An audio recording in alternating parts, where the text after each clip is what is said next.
One of the most asked questions in the Python community is that how to create a website end to end just using Python. And in this video, we are going to look at a tool which can help us build web applications by using only Python. You'll be able to use database, you'll be able to use backend, and also you'll be able to incorporate your complex logic into your Python applications. So let's move on to our computer screen and we'll cover all these things. Let's get started. Alright, so the very first step that we are going to take is signing up on Anvil. So let's move on to the computer screen and let's sign up on anvil.works. So I'll go to anvil.works, and as you can see, the steps to build a website using Python are written here, but we want to try Anvil for free and we want to sign up first. Now, if you don't have an anvil.works account, you can create one or you can simply sign in with Google. I'm going to sign in with Google, and let me tell you that I already have an account on anvil.works because I've been using it for a while now. So let's click on sign up with Google. And yeah, so here is an option to create a new app. Now from here I can create a new app and it gives me some options to create apps. Like we can create a blank app, we can also create an expense approval system, we can create a static website, task manager, a lot of other things, but I want to go very basic here because I want you to understand how Anvil works. So let's click on this blank app and let's start building this blank app. I'll click on Material Design 3 because I love the design. Material Design 3 theme with an app bar and optional left navigation menu. Let's select this one, and our app is building. And yes, now we can start building our app by simply dropping a title here, by simply dropping some links here, and we can also use all these components to make our website just by using simple drag and drop. How amazing is that? So let's get started and let's start working on it. Let's change the name of our app. So this is the name of our app. The moment I click on M3 app 1, it shows me the name of my app. I'll say my gym membership form, and let us say we own a gym and we want to create a form for our gym members. We can always do that by renaming our app to my gym membership form so that our users or rather we as developers of this app will see the correct name. Okay, let's choose an app title. I'll say my gym, and let's choose an app description. So I'll write my gym is the best gym in Delhi. Okay, I'm assuming a place. So let's say my gym is the best gym in Delhi. We offer a lot of services, blah blah blah. You can always type an app description for your app, and then you can also upload a logo. Let me see if I can upload an image. So I have uploaded this PNG, and I know this is not the best logo out there, but I just want to show you how you can change your app logo, and then you can simply save it, and I think it saves on the go, which means that I don't have to save it. Let's go back, let's close, and you can always come back here and all these things can be changed. Now let's see how we can create an app, but before that I want to discuss why you should use Anvil. Now at times we want to create an app which is very basic, like a very basic application which simply takes the user data and it simply dumps it to the database. And when you are creating such an app, you will never want to set up the development environment. I mean, coding is great, HTML is great, CSS, JavaScript, everything is great. Even this anvil.works is made using HTML, CSS, JavaScript, right? But the thing is that sometimes it makes more sense for us to use such services because one, they can save us a lot of time. Secondly, they are very secure because this framework is well tested and this system of building this application is well tested. And thirdly, if you know only Python, you can create complex applications using Anvil. This is not your another drag and drop UI builder. This contains backend, this contains database, and everything is well managed. Moreover, you can even publish the app. So this is something which is worth discussing, and this is something which is worth trying, which is why I'm creating this app. So you can always create your complex applications using HTML, CSS, JavaScript, or any backend like Node.js. But if you ever come across a situation where you have to create a simple app and you want to save your time and you want to make sure that your app is secure, such kind of builders can be a boon. Okay, so let's now start building the app and I'll show you how Anvil works and how we can create UIs in Anvil. So we have this toolbar towards the right which has all these components. As you can see, we have a label display text component. Let me drag it here and I can type anything inside the text field, and that text field is going to be the placeholder. So let me type enter your name, and I can also change the font size. So let me go ahead and change the font size. Icon layout, let me check layout, appearance, and the border, background, and anything can be changed. Let me find where the font size is. It's here. Let me change the font size to 20 and let me make it bold. I think it doesn't look very good when I bold it, so let me keep it as is, and I can always click on run in a new tab and it will show me this enter your name. Let me complete this form by adding some more components. I can always add this text box.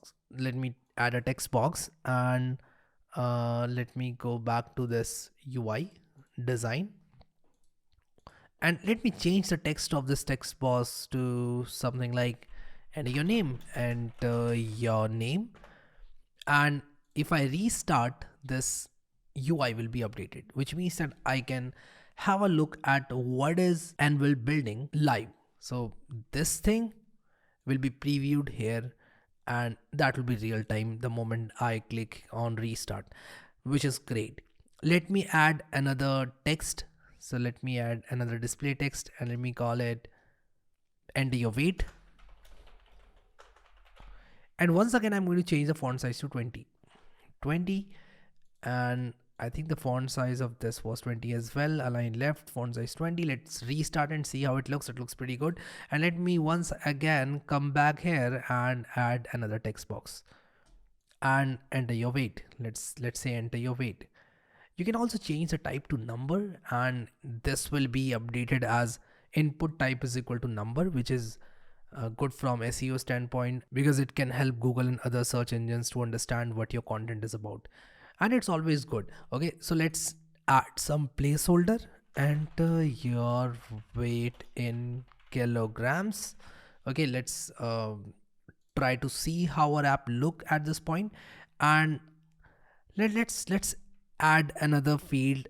Do you need a membership discount? So let's add another label. So label 3, let me call this label as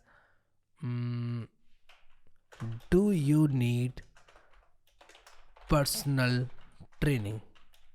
And if somebody needs personal training, they can always click or check the checkbox that I'm going to add below it. Okay, let me change the font size to 20 and let me find out a component which I can use, and the component is checkbox. Let's name this checkbox as, let me name it as yes. If you need personal training, you are going to check this checkbox. Okay, and that should be it. Let's see how our app looks at this point. You need personal training. Yes, you can check this checkbox.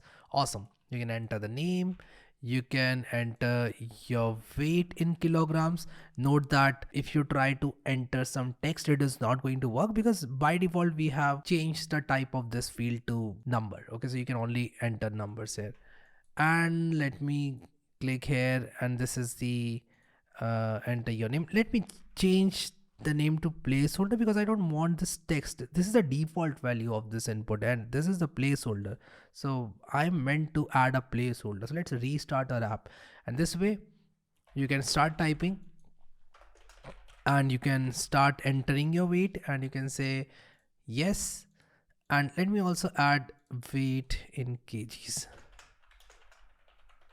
Okay, and that should pretty much do for the UI. But once again, let me show you some other components. You can always drag and drop all these components. We have a file component. If you are looking to create a complex application with a lot of images, you can also add a custom component.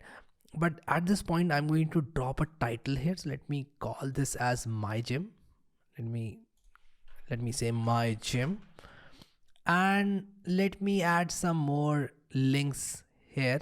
So let's say home, and then I'll drag another one and say about. Look how easy it is to create a website using Anvil. Imagine if you were to create the same website using HTML, CSS, JavaScript, Django, Node.js or something else. You'll have to face a lot of hassle just for creating a form. Even with PHP, it's not that simple. And with Anvil, you can create it only by using Python. You will have an option to publish it. You have an option to debug it, which means you can preview it live. Amazing. Contact us, and that should be good to go. Let's restart the app and see how it looks. It looks pretty amazing at this point. I want to actually change this to bold and also increase the font size to 24 and see how it looks. And yes, it looks good because this is the main branding of our app. This is the logo of our app, and I want it to be, pretty different from other components of the web page. And I think our UI is almost done. All we need to do at this point is to add a submit button. So let's call this button as submit, and let's align it towards the left. And I think this is looking pretty clean, looks pretty straightforward, and you can forward this form to your friends and they will fill it. Now the next step is very important, and the next step is to get all this data to the database. And do you need a database? Do you need coding? No, you don't, because Anvil comes with database. You can always add a database here, and I'll show you how exactly to finish this step. So by default, Anvil already has a database, and you can always create a new database. So let's add a new database, or we can even use a default database. Okay, let me use a default database, and I'm going to create a new table called gem inside this database. So all you need to do is type the name of the table, and that should do. Okay, let's create this table. This table has been created, and now you can add a new column to this table. So let's click on new column and let's add a text column, and let's call it name, and let's call this another column as age. Sorry, weight. We had weight, and then another boolean column. Let me name it as personal, whether the person needs a personal training or not. And let's add another text column as address. Now we don't have the address column yet in our app, so you can always do that. You will also see how easy it is to add another column, okay, in your database and another field in your form. So let's create another field. Let me call this label as address, and let's change the font size to 20. Font size to 20. You can even change the font, and let's add a text area. I'm going to add a text area at this point because text area is slightly different from input type is equal to text, in a way that text area can be used. It actually looks different, and you can easily type long text inside of text area. Okay, so you'll see how it looks. All right, your address. So let me add a placeholder, your address, and let's see how it looks. Restart the app, and this is how it looks. Do you need personal training? Yes, you can always bring this below and restart your app. And this drag and drop interface is amazing. I really love it.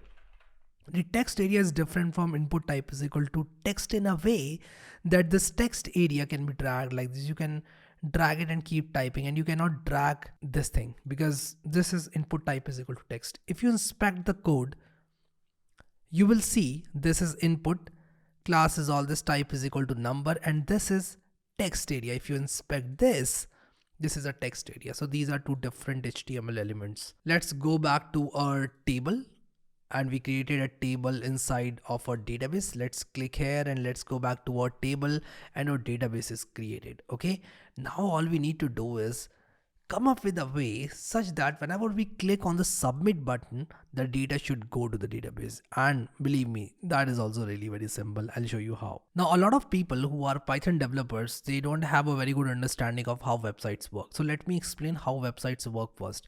This is the front end of our website. And if I right click and click on view page source, and this is applicable for any website, this is not Anvil specific concept, this is web development specific concept.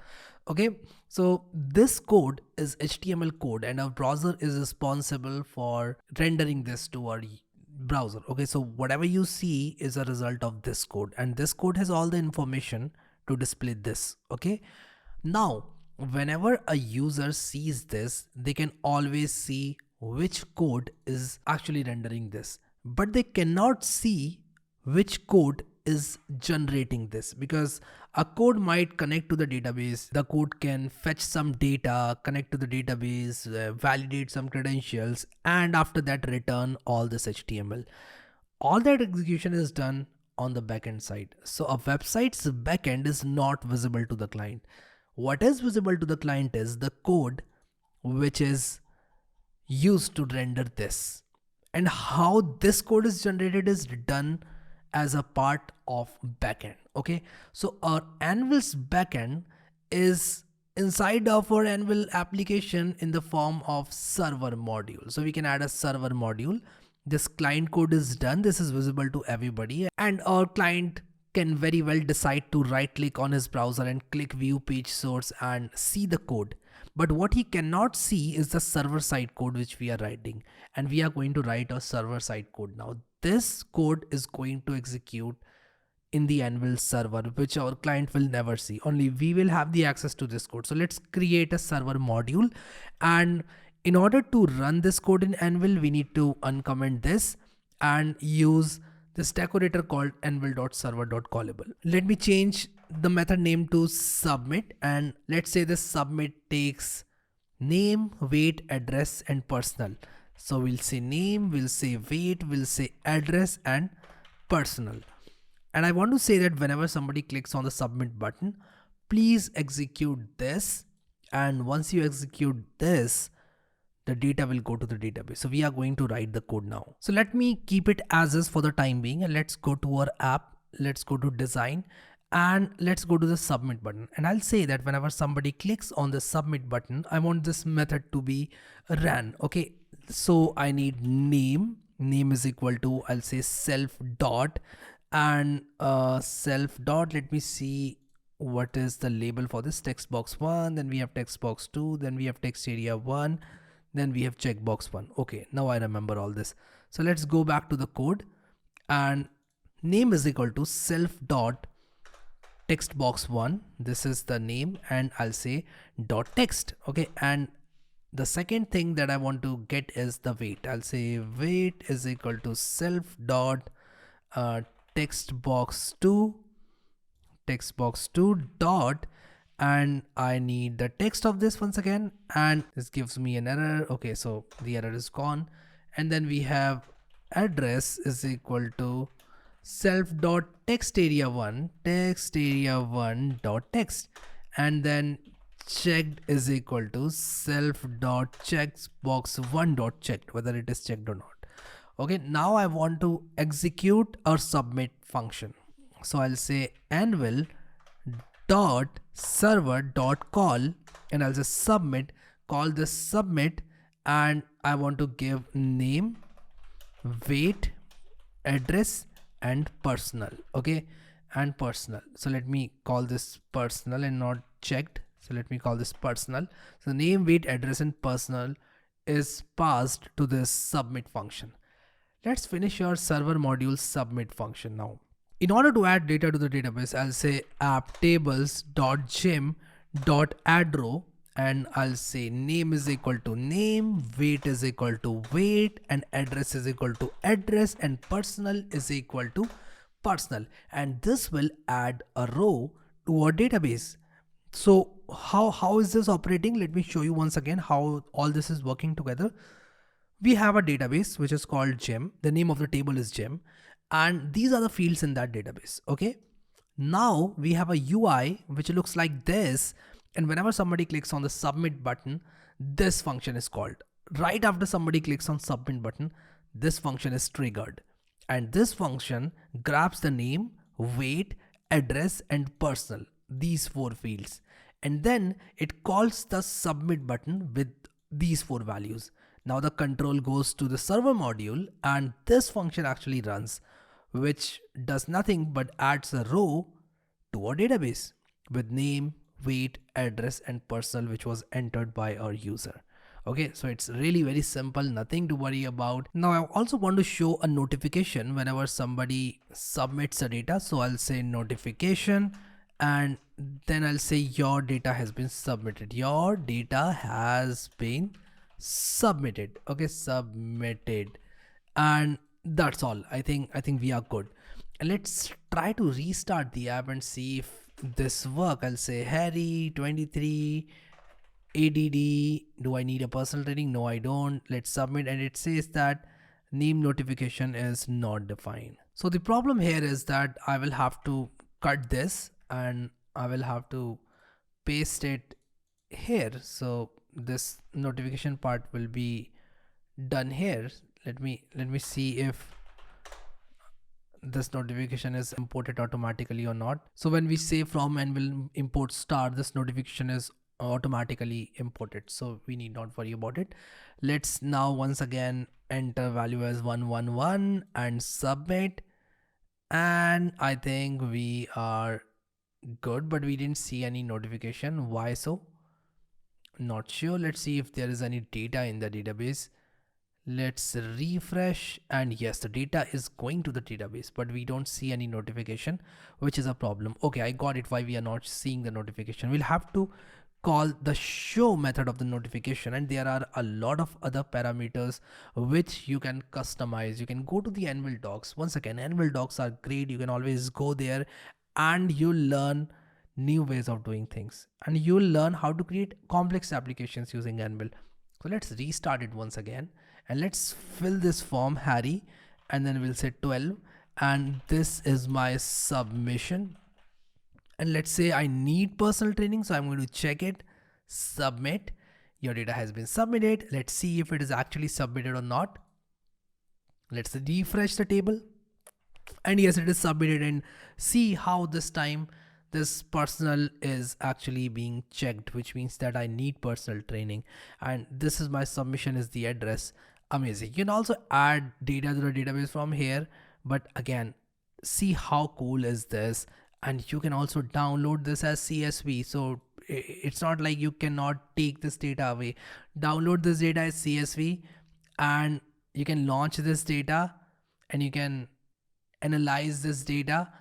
This is really great. I mean, this is amazing. Okay, so feel free to open this CSV with MS Excel, or feel free to even analyze this data using Python pandas. You can use matplotlib. If you are a data scientist, you know what I'm talking about. But again, this is how you can create apps using Anvil. You can always come back to your form and you can change it. You can explore different ways of making this more interactive. You can add a sidebar here. You can add a column panel which will add a sidebar here. So creating UIs using Anvil is also very simple. You can always come back to this page, change your app's logo, change your app's description, and Anvil takes care of the SEO. And I'll show you how it takes care of SEO.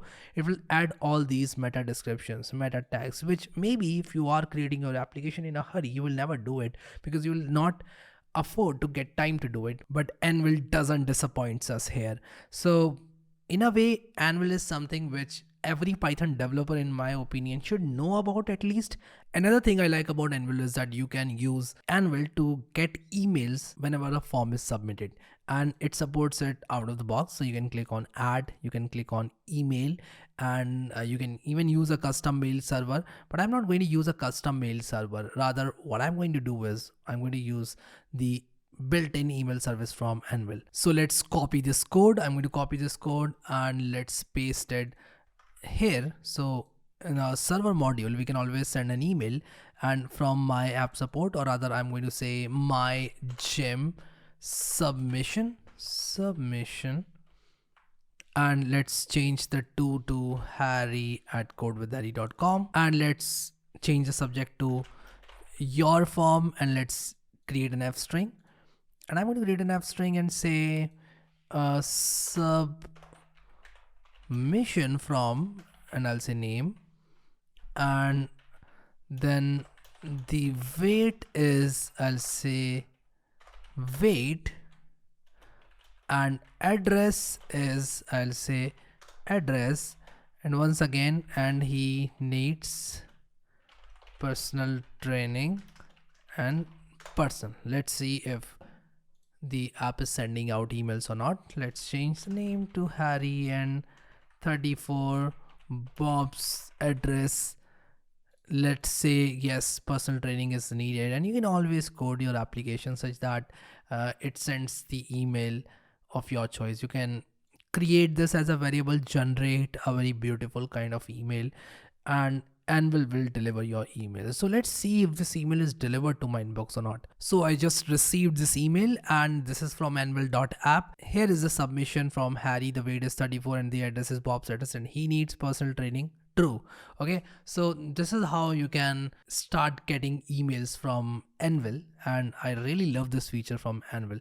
Now let me know in the comment section what you would like to see, what you are going to build next using Anvil. I want all of you to tell me in the comment section. Now another cool feature of Anvil is this publish button right here. You can publish your application without any hassles. You don't have to buy a domain. Well, if you want, you can have a custom domain and link it to Anvil, which is a plus, but you don't have to buy a domain. You don't have to spend any money with hosting services, and on top of that you don't have to hire a DevOps engineer, or if your DevOps skills are not on point, no worries. If you just need Python, or if you are a beginner and you are just starting out, simply click this publish button, publish this app, and this will give you a URL which you can always copy. And let me open a guest window here and let me paste this URL and your app is live.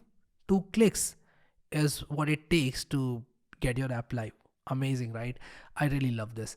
And let's try this. Try out 12, trying out and filling address, and I'll say yes, I need personal training, and let's submit this.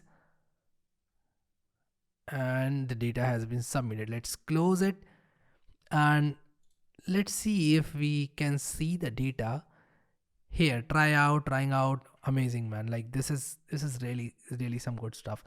You should definitely try this out. I've published this application. You can use this link and you can try to fill this form and create one on your own, and you can use your Python skills, the existing Python skills that you have, to build a website. So I really feel that Anvil is amazing, and I hope that you felt likewise and you will build your apps using Anvil. So go ahead, explore the Anvil documentation, and you'll learn a lot, and you will find ways to create even better apps and even more complex apps using Anvil and using your existing Python skills. So that was all about this video. Thank you so much guys for watching this video, and I will see you next time.